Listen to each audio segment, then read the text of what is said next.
Hi, my name is Victoria. Welcome to Newcomers.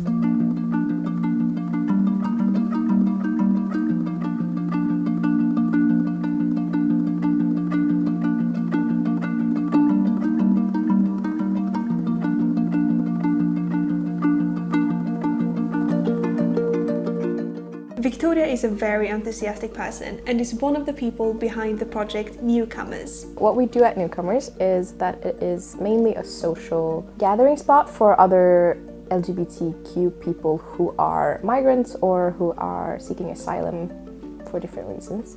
People who are seeking asylum and live in asylum housing or alone are generally very lonely, especially if you're LGBT, because not only are you asylum seeking and maybe don't have any family, you have any friends because you just moved here, and maybe you can't even connect with the people who are from your country or who have your culture because they won't accept you the way you are.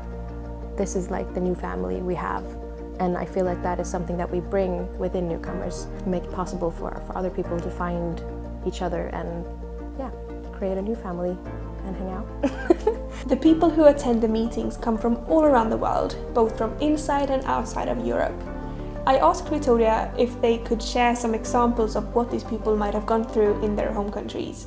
I feel like that is a loaded question because in Sweden we have a discourse around people who come to our country as either unwelcome and that they are like pushing into a country where they do not belong, or we see them as people who we should pity and like take care of.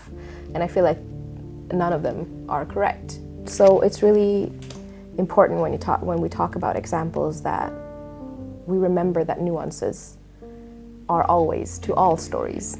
An example or several that I have are people who like maybe their family don't accept them as they are and they find out and there's threats or actual violence happening towards these people and they have to go somewhere else, or where the government has found out who they are, where the government are against LGBTQI people and where they like break into your home, where they ruin your things, where they threaten your life and say that they will put you in jail or kill you because of who you love or who you are. There are other examples like being fired from your job or losing your apartment. If you experience something like this and you've gotten to the point where you have to leave your home country to ensure your own safety, you might encounter people talking about Sweden as an alternative.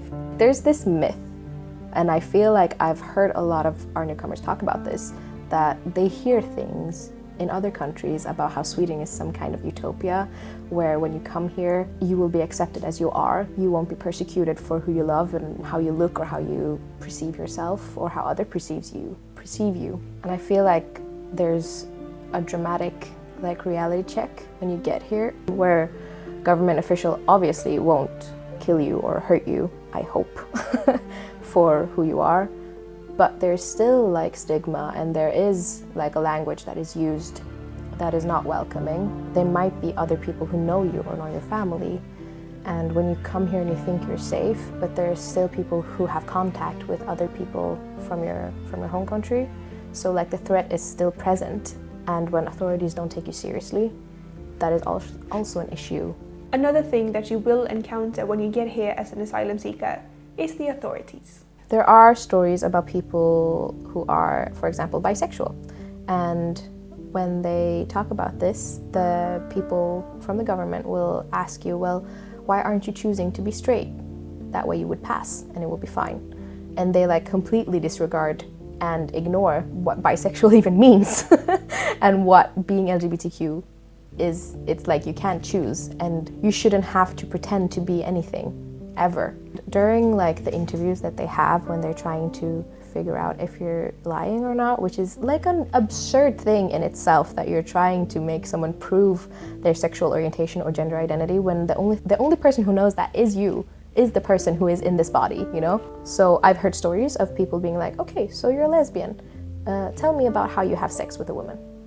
Like, it's so humiliating. Like, you traveled so far, you went through so much crap, and then you're going somewhere where you think, okay, this is where I'll finally be accepted, and you get this shit. And I'm just, Yeah, sorry, I get like annoyed when but yeah, so there have been examples of a lot of boundaries being stepped over by the authorities when they are speaking to us as a community when we come here. And also like generally not believing the stories and being like, oh, well, your story sounds like every other person who comes from this country's story, like a generalized story, like you can't be authentic because it's not original.